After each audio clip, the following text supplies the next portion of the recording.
Okay mga Lods, welcome back to another content. Ayan. OMG. Teka, pakita natin yung fan art natin kay Alodia. So, ganito po yung nangyari mga Lods. Nag-post po kasi ako ng meme. Kasi na-cover ko to since simula tong Care One South issue na to. Now, gumawa ko ng meme and nag-viral yung meme. Maraming salamat po sa mga nag-like at share sa nd.gg. Tapos gumawa din ako ng mga memes na about dito. Kasi ito yung isang ni-request nyo, yung Tier 1, sahod ng talos. Tapos ito yung ginawa kong fan art. Yung kay, sa AI lang to eh. So maraming salamat sa AI. Balakpakan nyo yung sarili nyo, AI. Yan. Nag-ultra instinct si Alodia kasi nga naiwasan niya to ng sobra. Okay, POV. Mga di binayaran ng talent ng Tier 1. Ayan. Tapos ito seryoso ako rito mga Lods. Kung gusto nyo na magpatulfo, lalong-lalo na sa mga naapektuhan nito, let me know. Baka kasi magawa natin ng paraan yan eh. Of course, there's no guarantee, pero sinasabi ko lang, and magiging anonymous naman yung proseso. Pero pagka kailangan ng humarap talaga. And kailangan magkwento kayo sa mga nangyari sa inyo. Katotohanan lang ba ito? Amara TV, trike after 1 hour. Yan, kasi nga nadali si Trike dyan eh.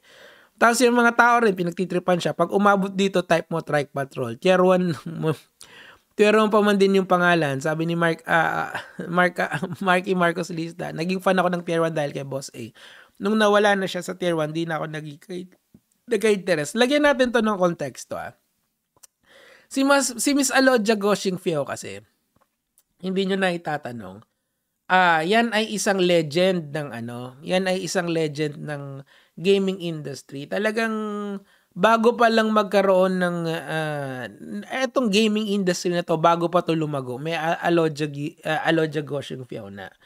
Kumbaga siya yung nag-start nito. Hindi naman siguro nag-start kasi that would be siguro siya yung pioneer. That's I think the best word for it. Siya yung pioneer nitong industry na to. Now, of course, having that name on board, talagang maraming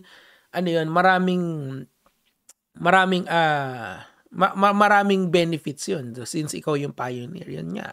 Hanggang ngayon, legend pa rin yung pangalan ni Alodia and it commands respect among gamers and cosplayers alike, di ba? But it is what it is, sabi nga nila eh. Ginawa, sa tingin kong nangyari dito, opinion ko lang naman to, yung pangalan kasi ni Alodia talaga, sobrang recognized na, noon pa lang. So siguro, naisip nila, why don't we use that para i-parlay sa isang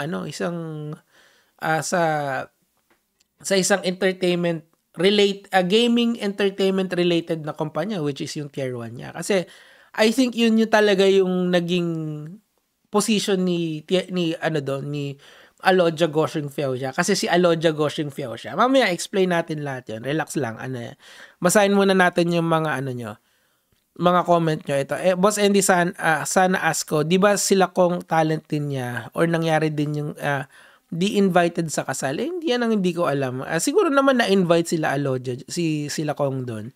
Hindi ko na kasi maalala yung kasi ang naaalala ko doon sa kasal, yung mga ninong na bilyonaryo. Yun yung naalala ko doon. Pero I'm not sure kung ano yung nangyari doon sa kasal na yun. And grabe talaga yan. Kasi grabe naman, grande talaga yun eh. Dapat nagkamihamiya siya ng iPhone 17. Loko talaga kayo. Kasi nga nag-comment dito si Alodia. Kasi tinanong siya nung isang viewer natin dito, si CN. Sabi niya dito, it's hard to say that only Trike and the current management are to blame, okay? The truth is the reports about unpaid or delayed salary have been around since 2023 or even before that, back when Alodia was still co-CEO. Okay, so mamaya explain natin yan. Pero i-anchor muna natin yan dun sa sagot ni Alodia kasi we've posted it kanina eh. As much as people want to believe she has nothing to do with it, we can ignore the part that the leadership during those years. Actually, etong kay CN, fair naman tong criticism na to. Pero of course, I'm not in the position to answer for Alodia. Gets nyo? Kasi hindi naman ako representative niya. I heard news, pero that's only rumors. Hearsay yun. Wala akong personal knowledge doon. Kasi, para lang doon sa mga nagko-commentary din, I would just like you to anchor your commentary on what you know personally. Halimbawa, kami ni Trike, dati naman kaming college friends niyan eh. So, I can say that, di ba? Pero pagka wala ka namang personal knowledge, huwag kang magsalita about doon. Kasi, baka magkamali ka, baka ma-mislead mo yung tao. So, a little bit of tip lang pag magko-commentary kayo. She might have her reasons for living and citing difference, vision, and value, but doesn't erase the fact that these problems existed under her watch too. Ayan. Mamaya sasagutin ni Alodia, huwag kang mag-alala. Until there's a real transparency about who handled finances inside Tier 1, we can say for sure if it was the fault of Trike, marketing, management, finance, or Alodia, if shares part of the responsibility as well. Okay, so, mamaya yung sagot ko, dulon-dulo. Pero, pumunta muna tayo dun sa answer ni Alodia kasi ang ginawa ko, syempre, in-screen grab ko na. Ako ba? Okay, so, basahin natin yung answer ni Alodia dyan. CN, okay? I tried to protect my fellow content creators but my powers were not enough, okay? I have not spoken with them since I left 2 years ago and they haven't been responsive to our lawyers as well.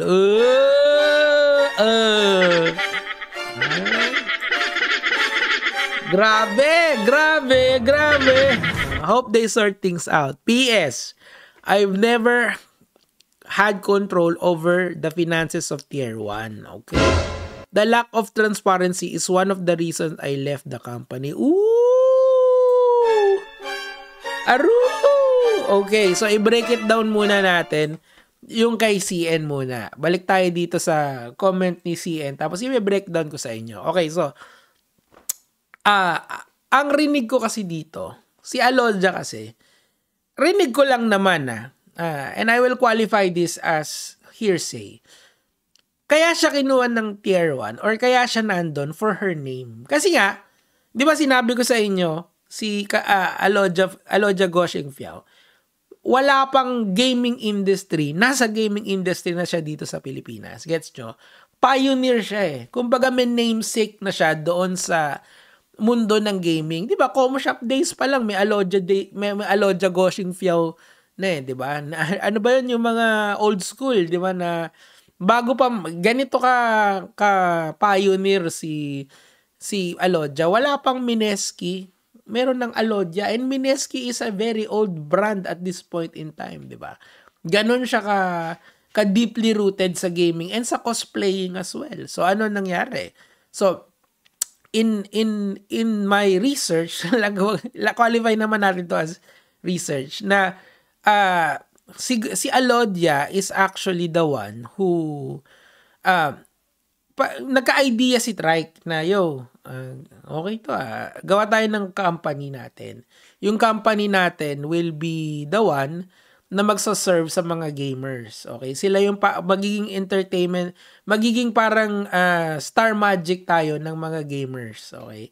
Kasi nga, booming industry and kailangan ng mga platforms ng someone who is in the know sa game. Mga experts sa gamers. Okay? So, yun yung Tier 1. Pero, tandaan nyo, sinasabi ni Trike sa inyo na ang noong araw to this is something that I have made content over the years.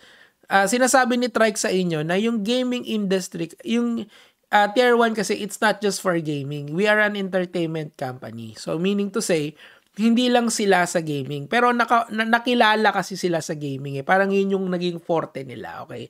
So I just wanna clear that up bago natin to balikan to para meron kayong at least context na galing sa akin. Again, I'll qualify that as kung gusto nyong rumor, kung gusto nyong research, nasa sa inyo na yan. Kasi I have been covering this for a very long time.